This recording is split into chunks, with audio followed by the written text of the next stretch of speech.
Mateus, capítulo 12, verso 33. Pelo fruto se conhece a árvore. Se a árvore é boa, seu fruto será bom. Se a árvore é má, seu fruto será mau. Raça de víboras, como podeis falar coisas boas sendo maus? Pois a boca fala do que o coração está cheio. O homem bom tira coisas boas do seu bom tesouro. O homem mau tira coisas más do seu mau tesouro. Digo-vos que no dia do juízo os homens terão de prestar contas por toda a palavra inútil que proferirem. Porque pelas tuas palavras serás absolvido e pelas tuas palavras serás condenado. Agora vamos para o capítulo 21 de Mateus, a partir do verso 23. Capítulo 21 do mesmo Evangelho de Mateus, no 23. A partir do 23. Jesus entrou no templo. Enquanto ensinava, os principais sacerdotes e os líderes religiosos aproximaram-se dele e perguntaram: com que autoridade fazes essas coisas? Quem te deu essa autoridade? Jesus respondeu: eu também vos farei uma pergunta. Se me responderdes de igual modo, vos direi com que autoridade faço essas coisas. De onde é o batismo de João? Do céu ou dos homens? Eles então se puseram a discutir entre si. Se dissermos é do céu, ele nos dirá: então por que não crestes nele? Mas se dissermos é dos homens, tememos o povo, porque todos consideram que João é um profeta. Então responderam a Jesus: não sabemos. E Jesus lhes disse: nem eu vos digo com que autoridade faço essas coisas. O que vos parece? Um homem tinha 2 filhos. E, dirigindo-se ao primeiro, disse: filho, vai trabalhar hoje na vinha? Ele respondeu: não quero. Mas depois, reconsiderando, foi. Dirigindo-se então ao segundo filho, falou com ele da mesma forma. Esse lhe respondeu: sim, senhor, mas não foi. Qual dos 2 fez a vontade do Pai? Eles disseram: o primeiro. Jesus lhes disse: em verdade vos digo que os publicanos e as prostitutas estão entrando antes de vós no reino de Deus. Pois João chegou a vós apontando o caminho da justiça e não credes nele. Mas os publicanos e as prostitutas creram. Vós, porém, vendo isso, nem assim reconsiderastes para credes nele. Amém? Que feche os olhos. Pai, obrigado, Deus, por estarmos aqui nesta manhã. E obrigado pela tua palavra. O que pedimos agora é que a palavra atue o nosso coração. Que ela faça a cirurgia necessária para que a gente saia daqui melhor. Melhor do que entrou. É a nossa oração em nome de Jesus. Amém. Amém. Glória a Deus. Bom, se vocês perceberam, nós temos nos 2 textos aqui que eu li, um comportamento que foi constantemente abordado por Jesus nos evangelhos. Nós temos aqui o povo se comportando de uma maneira que Jesus repreendeu, não só uma vez. A gente leu 2 textos, mas existem mais que falam desse assunto. Parece que isso é uma coisa que Jesus estava o tempo todo denunciando. E o que é isso? É a falta de cuidado com aquilo que a gente fala. Jesus diz assim: olha, vocês têm que tomar muito cuidado com o que dizem. Vocês têm que pensar muito para falar. Vocês têm que ponderar muito antes de dizer alguma coisa. Jesus está, nesses 2 textos e em outros textos, dizendo que há um perigo entre falar sem pensar. Há um perigo entre dar voz ao coração. Porque ele diz que o coração é a fonte das palavras. Esses dias, não, foi quinta-feira, né? No curso que o presbitério dá para pastores, nos nossos encontros de quinta-noite com o pastor Jaziel, estava o pastor Josadac, de Curitiba. Pastor, ele era do Evangelho Quadrangular, não sei se ele continua. É um grande homem de Deus e ele está lá falando com os pastores. Por um tempo, esse foi o primeiro encontro. E ele disse algo interessante. Ele falou: você já percebeu que os olhos não veem? O que vê é o cérebro. Os olhos são um canal, mas os olhos por si só não enxergam. Quem enxerga é o cérebro. É o cérebro que formata a imagem, né? As cores das roupas que vocês estão vestindo, que eu estou vendo daqui, o que vocês veem daí para cá. O olho por si só, se não tiver cérebro, não serve para nada. Ele diz: os pés não andam. Quem anda é o corpo. Os pés precisam existir para você ter equilíbrio, mas se você arrancar o teu pé por ele no chão, ele não anda sozinho. Então, por mais que a gente diga assim, eu preciso do pé para andar, não está errado dizer isso, mas o pé por si só não anda, ele não faz a sua função sozinho. É o corpo que anda. E parece que Jesus aqui está afirmando o mesmo. A boca fala, mas a boca por si só é um órgão que não tem vontade própria, ou raciocínio próprio, ou lógica própria. Ela precisa de uma fonte. E ele disse que a fonte é o coração. Ele diz, então há um perigo em não sondar o coração antes de falar. Então Jesus tem isso como um problema recorrente e recorrentemente ele fala disso, denuncia isso. E essa insistência de Jesus, no mínimo, aponta para uma preocupação. Se Jesus insiste no assunto, a gente tem que se preocupar com esse assunto. Se Jesus insiste nisso, é porque ele quer que a gente entenda que isso é importante e que a gente deve levar isso em consideração, né? Então, essa preocupação tem que fazer parte da vida de quem segue Jesus Cristo. Essa preocupação tem que fazer parte da vida do discípulo. A preocupação com o que fala. Ontem nós tivemos aula de teologia sistemática e a gente abordou um tema, né, um assunto sobre a identificação do pecado sem o tratamento do pecado. Tem muita gente que é boa em identificar os seus defeitos, mas ela se justifica só na identificação.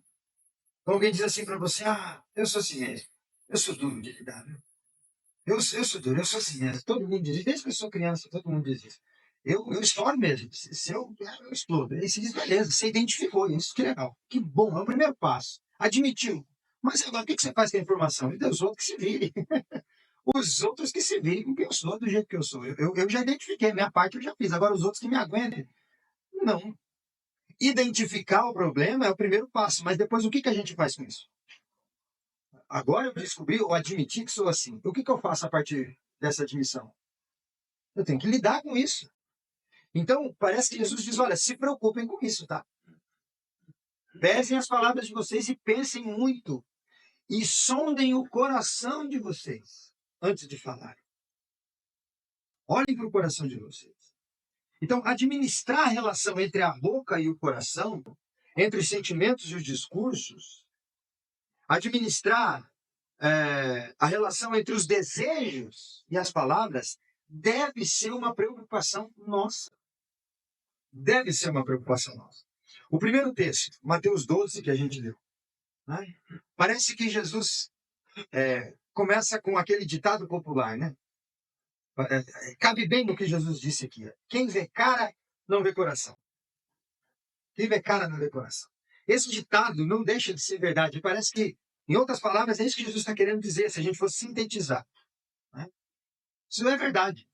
Quando alguém fica iludido com a aparência, pode abrigar debaixo do seu teto um coração perverso. Quando a gente fica iludido com o que vê, com a aparência, a gente pode fechar os olhos para a essência. Então, quem só olha para a imagem não vê o coração. Acaba perdendo isso. Então, a gente pode se iludir com os olhos, com a vista, né? A gente fica iludido com a aparência, abriga debaixo do nosso teto um coração perverso, porque a aparência pode esconder as piores intenções de um coração. A aparência pode esconder as piores intenções de um coração. Mas, se quem vê cara não vê coração, é uma verdade, a gente pode definir que é uma verdade. Segundo Jesus, nesse primeiro texto que a gente leu, o mesmo não acontece se a gente avalia as palavras. Se a gente se pauta nas palavras. É como se ele dissesse, quem vê cara não vê coração, mas quem ouve as palavras pode conhecer o coração. Quem pesa o discurso de alguém pode saber o que existe no coração dele. Os olhos podem iludir com a imagem, mas os ouvidos podem alcançar um coração perverso atrás de uma imagem boa. De uma boa imagem, ou de uma imagem atraente. Se a avaliação se pautar nas palavras, as palavras desnudam o coração. O discurso de alguém pode dar a nós a real certeza de quem aquela pessoa é e do que ela pretende. E Jesus está dizendo isso não só para você tomar cuidado com alguém. Pense o que ele diz para conhecê-lo. Ele está dizendo isso também para dizer a nós o quê? Cuidado com o que você fala, porque alguém também está pesando o que você diz para saber quem você é. Então seja autêntico, cuide do seu coração. Dá para mudar, então, o ditado popular e deixar assim: quem vê cara não vê coração, mas quem ouve as palavras, sim. Quem pensa os discursos pode conhecer o coração. Jesus tinha acabado de libertar um homem aqui, endemoniado, cego e mudo. E isso causa um espanto em quem estava presente. Todo mundo fica espantado com o milagre. E muitas conjecturas começam a tomar conta do lugar. As pessoas começam a pensar entre si, no seu coração, o que viria a ser aquele milagre que ele fez. Os fariseus, sempre hostis, invejosos com Jesus, dão uma sugestão dentro do coração deles. E é engraçado que o texto não diz que eles falam entre si, mas o texto diz que eles são tão iguais que o coração de cada um pensa a mesma coisa. Dentro de si, eles pensam o mesmo. É tão padronizado o pensamento desses homens que dentro de si, sem conversar, eles pensam a mesma coisa. E o que eles pensam? Ele fez esse milagre em nome dos demônios. Veja como eles são. Para não admitir Jesus, eles dizem: esse milagre só pode ser feito pelos demônios, porque ele tem demônio. Ele fez pelo nome dos demônios. Jesus primeiro explica que esse pensamento não tem nenhuma lógica, né? Por quê? Ele diz: olha, se o diabo trabalha contra si mesmo, porque se o diabo pega alguém, deixa cego e mudo, e depois o próprio diabo vai lá e cura, o diabo está fazendo um trabalho nada a ver, porque ele está fazendo contra si mesmo. Primeiro ele deixa o cara, para depois ele mesmo curar, o que ele quer? Então já é ilógico, né? Um reino contra si mesmo, então eu não preciso nem lutar contra o diabo, ele mesmo vai se destruir. Então é ilógico pensar que eu fiz pelo nome de demônio. A lógica já explica isso. Depois, Jesus vai dizer, mas há um perigo maior. Cuidado em atribuir uma obra do Espírito ao mal. Cuidado em atribuir uma obra de Deus aos demônios. Porque quando alguém chega nesse nível de dizer assim, olha, ele é o Messias, eu sei que ele faz isso, mas eu não creio nele, prefiro acreditar que foi o demônio que fez isso. Quando você deliberadamente faz isso, você perdeu a capacidade de reconhecer a bondade de Deus revelada nas suas obras. Você perdeu a capacidade de reconhecer a verdade de Deus nas coisas que ele faz. E se você perdeu essa capacidade, logo você perdeu a capacidade de se arrepender. Ele diz, então, para esse pecado não há perdão. Qualquer um que blasfeme contra o Filho e contra o Pai será perdoado, mas qualquer blasfêmia contra o Espírito, essa não tem perdão. Por quê? Porque perdeu-se a capacidade do arrependimento, né? Não é alguém que está dizendo, eu acho que foi o demônio. É alguém que está dizendo, olha, só Deus para fazer isso, mas eu prefiro crer que foi o diabo. Só para não dar a glória para Deus. Então Jesus diz, esse é um pecado sem perdão. Cuidado, vocês vão ficar impenitentes. Vocês vão entrar numa celeuma, vocês vão entrar numa onda de impenitência. Vocês não vão mais conseguir se arrepender de nada que fazem de mal, porque vocês não conseguem atribuir um milagre a Deus e preferem por consciência, por vontade própria, atribuir ao diabo. Então é perigoso. Então Jesus está mostrando que a fonte das acusações dos fariseus eram seus próprios corações. E aí a gente entra no texto que eu li. Ele diz assim, olha, a boca só fala do que o coração está cheio. Ele diz, vocês estão dizendo tudo isso porque o coração de vocês é mau. Ele está dizendo, não é só alguém que falou inconsequentemente, que falou sem pensar. Ele diz, não. A boca está reproduzindo o que o coração de vocês carrega. Vocês não têm isso só como pensamento intelectual. Vocês têm isso como sentimento. Porque para o judeu o coração é a sede dos sentimentos. Vocês têm isso como sentimento e cuidado. Cuidado porque vocês estão deixando transparecer o que sentem. Vocês não pesam o coração de vocês. Jesus está dizendo isso a eles. E Jesus os compara a uma árvore. A árvore gera fruto conforme a sua natureza, né? Vamos falar aqui de árvore e planta, né? Alguém aqui já colheu uma maçã de um espinheiro?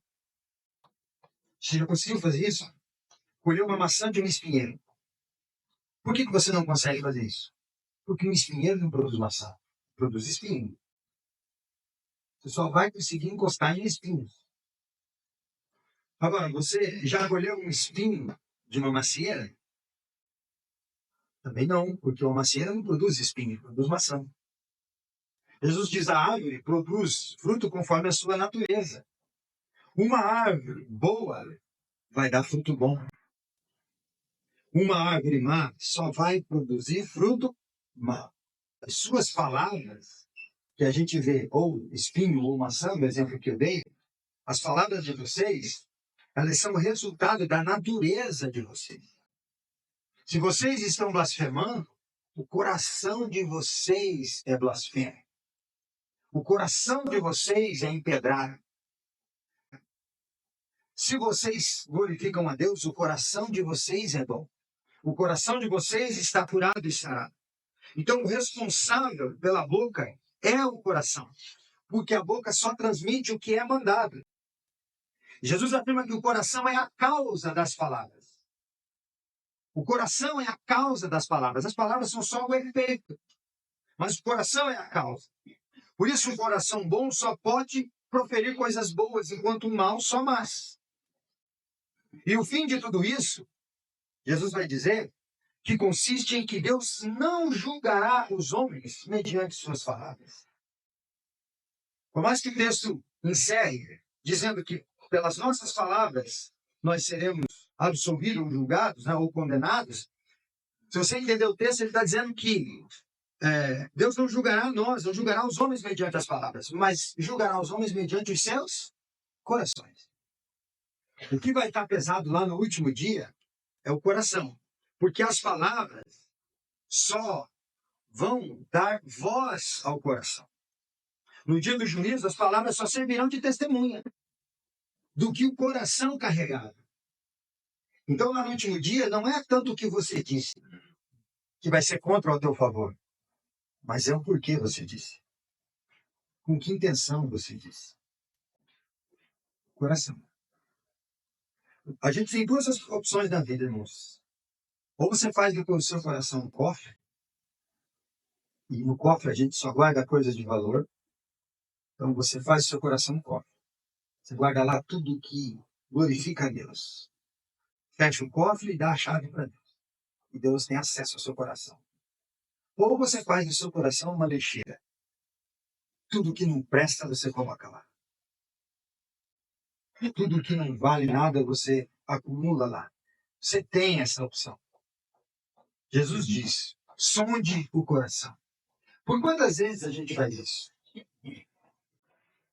Por quantas vezes a gente pensa antes de falar? E não só pensar antes de falar, mas quantas vezes a gente pondera, eu não posso ser assim. Eu não posso ter um coração desse jeito. Meu coração não pode ser assim. Jesus está dizendo, cuide do coração de vocês.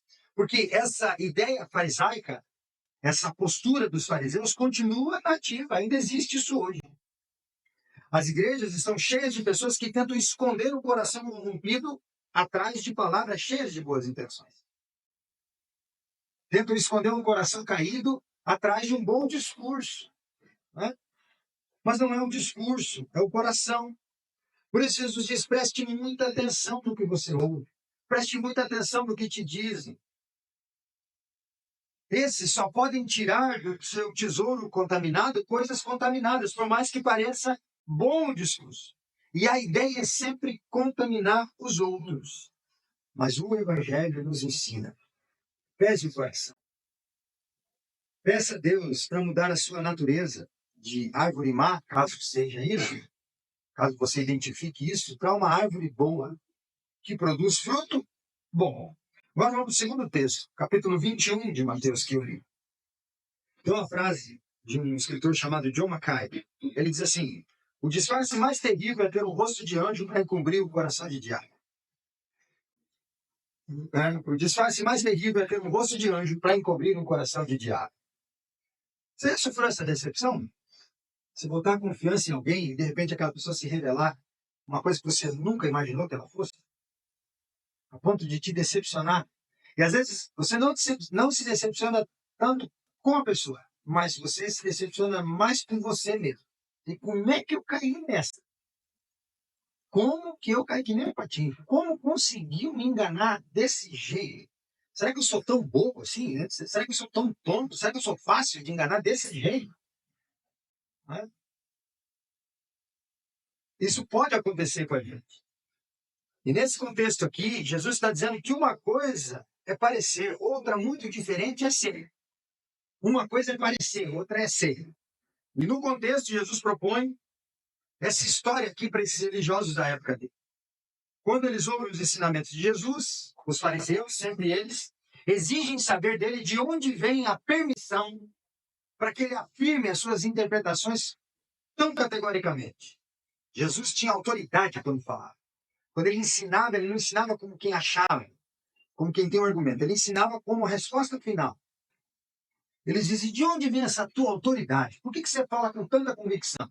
De onde vem essa tua convicção para ensinar do jeito que você ensina, mudando tudo que a gente entende e crê? De onde que vem isso? E a resposta que Jesus dá é tanto uma forma de não se dobrar, eu não sou obrigado a responder, mas também de evitar qualquer coisa que antecipe a sua morte. Jesus sabe que tem coisas em curso, dependendo do que ele fala, eles podem querer pegar em pedras lá, já querer apedrejar, mas ele precisa chegar na cruz. Então Jesus diz assim, eu tenho que cuidar com o que eu digo. Eu não quero adiantar nada. Tem muita revelação ainda para acontecer. Então Jesus dá uma resposta a ele. E sempre o embaraço dos fariseus era João Batista. Quando Jesus queria deixar eles sem palavras, Jesus usava João Batista. Eu disse, olha, eu vou responder. Se vocês me responderem uma pergunta, eu respondo com que autoridade eu faço o que eu faço, se vocês responderem uma coisa. O batismo de João é do céu ou não é? Aí colocou eles em dilema. Por quê? Eles querem o favor do povo, são os religiosos, querem domínio, manipulação, não querem ter o povo contra si. Se eles dizem que o batismo de João não é do céu, vão contra o povo, porque o povo amava João Batista. Amava os discursos de João Batista. Então, se ele diz era do céu, tem o povo contra si, né? Não, se diz não é do céu, tem o povo contra si. Se eles dizem que é do céu, não, é do céu sim. Jesus diria, por que vocês não acreditam em mim? Porque a mensagem de João Batista sou ele. Se vocês acreditam nele, vocês tinham que estar vindo após mim e não contra mim. Então coloca eles nesse embaraço. E a saída deles qual foi? Dissimular. Né? Dissimular. Dissimulação. Não responder o óbvio. Não responder a resposta certa, única, que está na cara. Mas dissimular. Né? O que é dissimulação? É quando o negócio está claro, diante da gente, é só falar, mas a gente fica... Olha lá que caixa bonita. Já viu criança? Quando você vai repreender uma criança, isso acontece muito, né? Você pega um filho, alguém vai repreendê-lo. Aqui tem professores, né? Vai chamar a atenção de uma criança. A primeira coisa que ela faz é apontar para o nada. Né? Ela diz assim, olha, o carro lá na rua, que legal. Que ela não quer tocar no assunto. Vamos falar do carro da rua. Não, não estou falando do carro, estou falando disso aqui. Vamos resolver. Não, mas olha o carro. É dissimular. Ele dissimula. E qual é a resposta dele? Não sabemos. Claro que ele sabe. Mas eles dizem, não sabemos. Não sei para onde veio a batida. Aí Jesus diz, então se vocês não sabem, eu também não respondo a vocês com que autoridade eu faço o que eu faço. Mas aí Jesus propõe para eles uma história, para mostrar como eles são. Jesus diz, olha, um pai tem dois filhos. Esse pai ele é dono de uma plantação de uva, de uma vinha. Chega aos filhos e faz um pedido simples para os dois. Ele chega primeiro a um e diz, ó, tem como você trabalhar na vinha hoje? Tem como você ir lá e ajudar a trabalhar lá na vinha? O primeiro, ele tem uma resposta pronta. Ele pronuncia um solene não. Ele olha para o pai e diz, não quero. Ele não dá uma desculpa, ele não diz que tem alguma coisa para fazer, ele não diz que tem um compromisso, ele sempre diz, simplesmente diz, eu não quero. Não dá nenhuma explicação. Apenas expõe uma indisposição. Eu não quero. Responde isso para o pai, não quero. Porém, não demora muito, ele começa a pensar no que disse. Poxa, o pai pediu, né, com tanta educação. Ele é meu pai, poderia ter me obrigado aí. Se eu sou o homem da parada, ele diz, não quero de bom. Então, primeiro eu pedi, agora eu estou mandando, você vai. Né? Primeiro eu queria que você quisesse, agora você vai sem querer. Mas não sou eu o homem da parada. O pai vira as costas e sai quando ele diz não quer. De uma maneira o pai respeita. E ele pensa, pô, o pai não exigiu. Eu podia ter mandado eu ir. Ele pediu. Aí ele pondera e diz, quer saber? Eu vou. E vai. Arrependendo, vai. O segundo se mostra muito voluntarioso e prestativo. E a resposta dele é anexada com um irresistível sim, senhor. Ele ainda diz, pai. Você trabalha na vinha? Ele diz, sim, senhor. Um filho dizendo isso para nós chega até a encher de orgulho, né? Quando você pede alguma coisa, sim, Senhor. O pai deve ter virado as costas e dizer, esse é meu filho, sim, Senhor. Mas, apesar de toda a reverência e espontaneidade, esse não vai. Ele dá um sim, Senhor, o pai vira as costas e ele senta na cama, onde tiver. Você diz, que linha o quê? Que eu estou no Instagram, videogame, aqui que eu vou trabalhar em mim. Ele que contrate funcionário, não mandei que vinha. Se quer ter vinha, quer colher, que contrate gente, ou que vá lá e faça. E não vai. A pergunta de Jesus é simples e direta para eles. Qual dos dois fez a vontade do Pai? E a resposta tem que ser óbvia. O primeiro, mesmo dizendo que não ia, acabou indo. Foi o primeiro. Com isso, Jesus faz eles confessarem a sua hipocrisia. Jesus revela a hipocrisia deles. Porque eles se afirmavam ser tão diligentes em conhecer a vontade de Deus, mas ao mesmo tempo eram relapsos, negavam a vontade de Deus. São todos dispostos e religiosos e bons, mas na essência não fazem nada do que falam. O coração de vocês está perdido.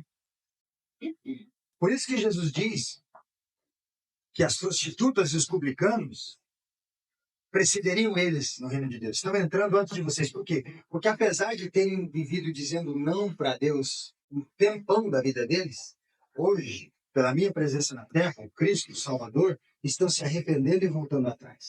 Disseram não, não queremos. Agora estão voltando atrás e dizendo sim, nós queremos. Por isso que eles estão atravessando o caminho e entrando antes de vocês, que acham que tem lugar cativo lá.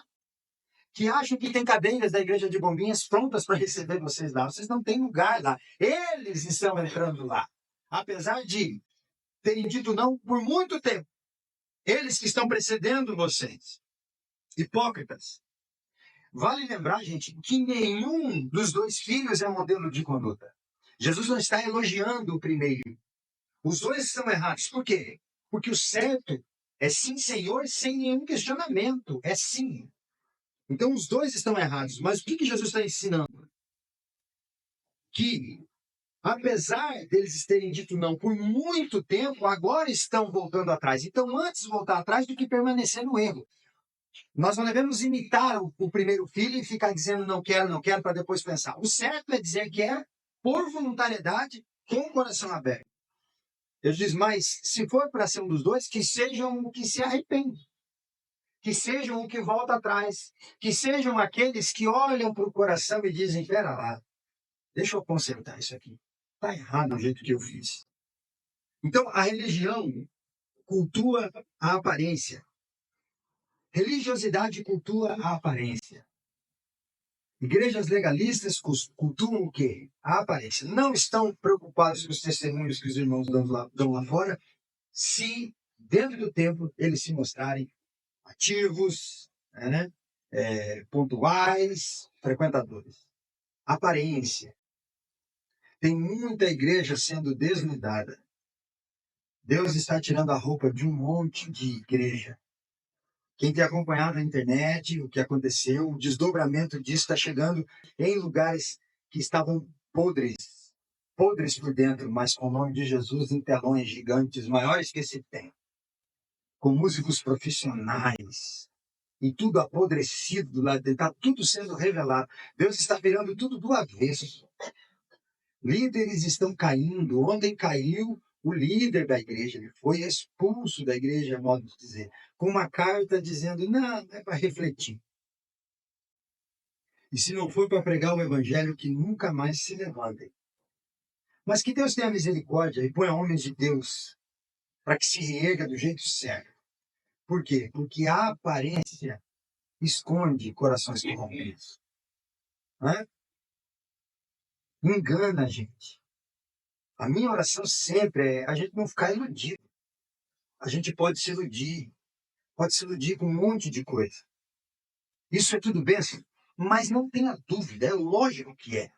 Não devemos nunca pensar que não é. Porque dá um voto de miséria bobo, né? Dizendo, não, nós somos crentes simples, então vamos sentar no chão. Não queremos ostentação. É orgulho do lado contrário. Esse orgulho de ser miserável, o que é pecado também. Então, mas há um equilíbrio. Porque Jesus está dizendo isso. A religiosidade cultua só a aparência, gente. Não cultua nada que não seja aparência. A essência é deixada de lado. A religiosidade cultua só o sim, Senhor, sem se importar se aquilo está sendo feito de coração. Eu só quero que me obedeçam. É o sim, Senhor, que visa a boa impressão para adquirir o bom conceito, para ser aceito. Mas é o sim, Senhor, que nunca atua com o desejo do coração de fazer o que o Senhor manda simplesmente por fazer. A gente tem que cuidar com isso. O nosso coração é a sede das nossas emoções, segundo a Escritura. E é ali que você decide se é um cofre ou se é uma lixeira. Se é o teu trono para que você reine sobre as coisas, ou se é o trono de Cristo para que ele sente lá e reine sobre a sua vida. Esse é o ponto de Jesus nesses dois textos. Veja que o Evangelho não despreza a conduta de ninguém, desde que essa conduta esteja fundamentada na inteireza de coração. O pai virou as costas para o não do filho porque entendeu que aquilo era sincero. Então o Evangelho não despreza, por mais que o menino esteja errado na hora, o filho, né? Chama de menino, mas não sei a idade dele no texto, mas o Evangelho não despreza a conduta porque ele foi sincero. Contudo, o Cristo perdoa a intransigência súbita dele. Por quê? Porque ela se converteu num arrependimento sincero. Ele voltou atrás. Então, às vezes, você faz de um jeito e não tem um castigo de Deus. Porque você disse não vou. E não arrumou nenhuma desculpa. Por mais que lá no fundo você sabe que estava errado. Estou dizendo isso para Cristo, tá? Estou dizendo isso para outras coisas. Mas depois você foi perdoado porque você refletiu. Ontem eu falei isso o dia inteiro, hoje estou falando de novo. Arrependimento. Mudança de mente. A palavra grega é metanoia. Arrependimento é diferente de remorso. Remorso, você faz o mal para alguém, tem aquela dor na hora, mas o primeiro gatilho para você fazer de novo, você vai lá e faz de volta. Porque o prazer do que você faz é maior do que a dor de ter feito errado. Arrependimento é virar as costas para aquilo. Mudança de mente. Arrependimento é entender que aquilo que você fez antes de ferir alguém, feriu a Deus. E ferindo a Deus deve ser abandonado. E sendo abandonado, você deve dizer, eu me arrependo. Isso eu não pratico mais. Toda vez que eu for tentado, não importa a luta que eu tenha que enfrentar. Eu vou lutar com todas as minhas forças para nunca mais repetir esse ato. Isso é arrependimento. Isso é pesar o coração. Isso é pesar o coração. É você olhar para o seu coração e dizer, ei, não, nós vamos mudar isso aqui, nós vamos mudar esse discurso, nós vamos mudar esse comportamento. Olhar para si mesmo. Né? Porque, gente, remorso é horrível, não é? Remorso é horrível. Sabe quando tem aquela discussão e a frase sai? E na hora que sai, você sabe, não devia ter dito, mas foi. Você tenta até pegar ela pela rabeta, por trás, pela rabiola, e puxar para dentro da boca de novo para ver se ela volta, mas não tem o botãozinho de voltar a fita. Já foi, só vai para frente. E você diz, agora já foi. Tem uns que chegam a pôr a mão na boca. Não, tarde demais. Tarde demais, já era. E aí incendeia, né? Uma plantação inteira de gente. Uma frase, um dito. E aí vem o orgulho do ser humano, né? Voltar atrás. Poxa, voltar atrás. Ah, que bravo eu ter que ir lá e reconhecer e voltar atrás. Mas tem gente assim, quer saber, o tempo cura. O tempo cura. Eu vou ficar calado um mês sem falar nada, todo mundo esquece. Não, vai ser até o dia que o remorso passou. Ninguém esqueceu. Tem que tratar com arrependimento. Então o Evangelho perdoa as nossas intransigências, desde que elas sejam filtradas pela fé, com arrependimento. Eu vim falar para vocês essa manhã sobre isso. Cuidar do nosso coração. Cuidar do nosso coração. Né? Ser crente aqui dentro, ser crente entre nós, é a coisa mais fácil do mundo.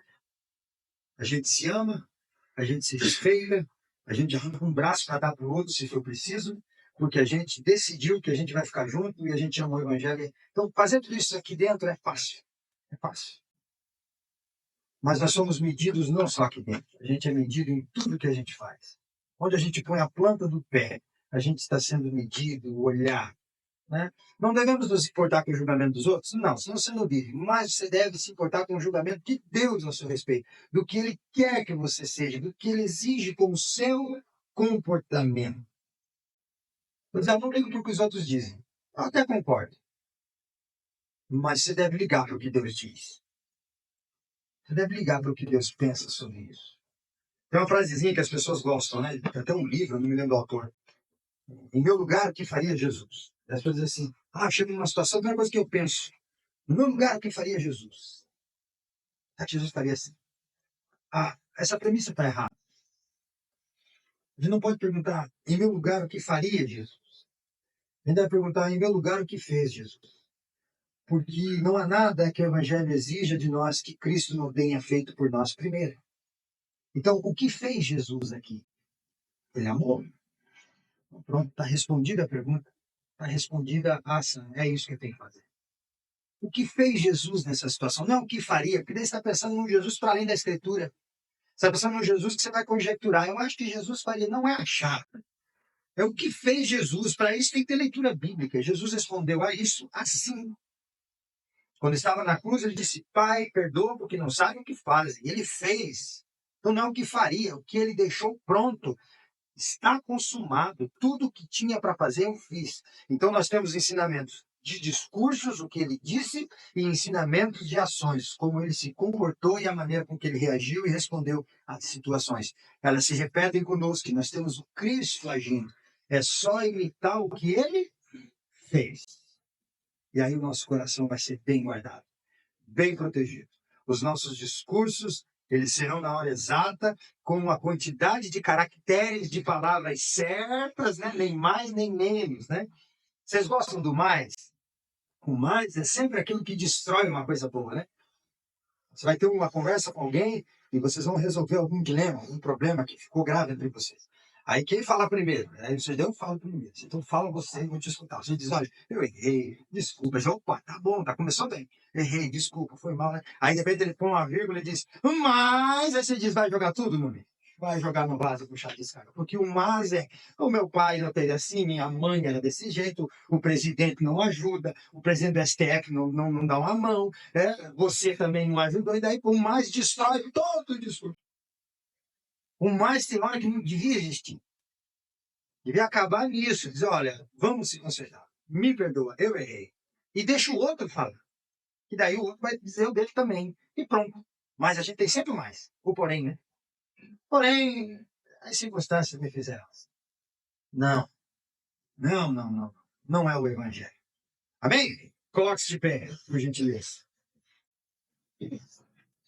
Vamos orar ao Senhor.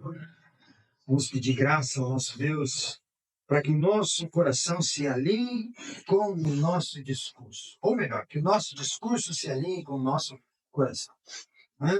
Jesus é bom de curar coração. Jesus é bom de curar coração ferido. Jesus é especialista em tocar o nosso coração, em espremer o nosso coração, tirar dele os maus fluidos, as coisas ruins, os pensamentos maus e sarar o coração. Jesus é bom em fazer isso. Né? Jesus tem esse poder de fazer cirurgia onde bisturi não vai, aonde a mão do médico não alcança. Ele chega lá, ele muda o comportamento, ele muda a ação e reação das pessoas. Porque ele é o Cristo.